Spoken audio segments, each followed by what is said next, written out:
Shalom orang-orang hebat, bagaimana kabarnya hari ini? Apapun keadaannya, pastikan diri Anda bersemangat untuk memperjuangkan hidup yang kita jalani hari-hari ini. Nah, hari ini saya Dedi akan membicarakan beberapa hal yang satu topik yang sangat penting dalam kehidupan manusia, yaitu spiritualitas. Kalau search ke Google, spiritualitas adalah suatu hal yang berhubungan dengan kerohanian, atau mungkin dari ilmu sosial akan mengartikan suatu hal yang bersifat kudus atau suci. Nah, bagi kita sendiri, orang-orang Kristen, spiritualitas adalah hal yang penting. Spiritualitas dapat diartikan sebagai suatu hal bagaimana kita sebagai manusia berhubungan dengan Tuhan itu sendiri. Kita sebagai pengikut Kristus pastinya harus memiliki hubungan yang intim dengan Tuhan. Nah, pasti dalam kehidupan kita sehari-hari, bahkan di tengah-tengah pandemi ini ya, kita berdoa setiap harinya, kita membaca Alkitab setiap harinya. Sebelum makan kita berdoa. Hari-hari kita dipenuhi dengan yang namanya doa dan membaca Alkitab. Karena itu pun, hal-hal itu pun yang diajarkan oleh orang tua kita, bahkan senior-senior kita. Kenapa saya membicarakan tentang spiritualitas? Karena ternyata saya menemukan bahwa spiritualitas bukan hanya sekedar bagaimana kita berdoa dan membaca Alkitab setiap hari. Bukan berarti saya mengatakan bahwa membaca kitab dan berdoa adalah hal yang tidak penting. Tetapi ternyata di dalam kekristenan, spiritualitas bukan hanya sekedar tentang doa dan membaca Alkitab. Karena buat orang-orang lain pun yang tidak mempercayai Kristus, mereka membaca kitab suci mereka dan berdoa setiap hari. Di Matius 19 ayat 16 sampai 26, boleh baca di rumah, tapi secara singkat saya akan jelaskan. Di sini cerita tentang seorang anak muda yang kaya raya. Dia bertanya kepada Kristus. Di ayat 16 dia berkata kepada Kristus seperti ini.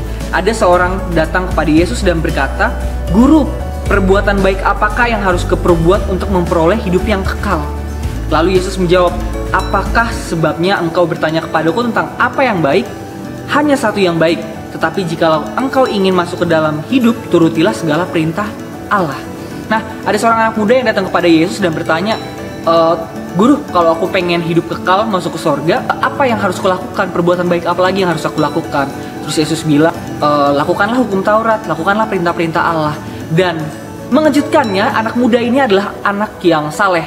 Bisa dibilang saleh ya, karena dia taat kepada agama, dia berbuat baik, bahkan dia menuruti hukum-hukum Taurat. Itu tertulis di ayat 18 sampai 22. Ketika anak muda ini berdiskusi dengan Tuhan, lalu anak muda ini menjawab, "Tuhan, aku sudah melakukan semuanya. Aku sudah mentaati apa yang telah Engkau perintahkan kepadaku. Apa yang harus kuperbuat lagi selain hal-hal seperti itu? Karena aku sudah melengkapi semuanya." Terus Yesus cuma jawab, "Jikalau engkau hendak sempurna, pergilah, jualah segala milikmu dan berikanlah itu kepada orang-orang miskin, maka engkau akan beroleh harta di sorga, kemudian datanglah kemari dan ikutlah aku."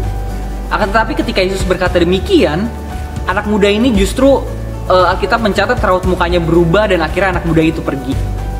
Nah, dari cerita ini saya mempelajari bahwa kehidupan kita sebagai orang Kristen bukan hanya tentang bagaimana kita taat kepada agama. Bukan hanya tentang bagaimana kita taat kepada setiap perintah-perintah di dalam Alkitab. Bukan hanya tentang bagaimana kita, seberapa banyak kita berdoa, seberapa banyak kita membaca Alkitab. Akan tetapi lebih dari semuanya itu, Tuhan ingin menekankan di dalam Matius 19 ini berkata bahwa semua hal yang kita lakukan dalam keagamaan kita, semua hal yang kita lakukan untuk memperjuangkan spiritualitas kita, bukan hanya tentang hidup kekal, bukan hanya tentang sorga, bukan hanya tentang diri kita yang ingin masuk ke dalam kekekalan itu sendiri. Akan tetapi berbicara tentang spiritualitas kita adalah apa yang kita lakukan tentang doa kita, tentang membaca Alkitab kita, tentang apa yang kita lakukan dalam ketaatan agama kita, semuanya harus berujung kepada supaya kita lebih lagi mendekatkan diri kepada Kristus.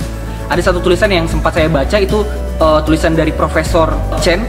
Dia bercerita tentang seorang biarawan yang tingkatannya paling rendah, dan dia seorang koki, biarawan ini, dan dia berkata seperti ini, "Hidup saya ketika saya berdoa, doa yang saya naikkan bukan hanya tentang waktu-waktu yang saya berikan kepada Tuhan, bukan hanya tentang ketika saya pagi datang kepada Tuhan dan sujud kepadanya. Doa dalam kehidupan saya adalah bagaimana akhirnya ketika saya memasak, ketika saya berjalan, ketika saya bertemu orang lain, bahkan ketika saya melakukan aktivitas saya, spirit yang saya naikkan ketika saya berdoa, spirit yang sama yang membawa saya untuk bertemu dengan orang lain, untuk melakukan aktivitas, bahkan untuk memasak sekalipun, untuk hal-hal terkecil dalam kehidupan biarawan ini.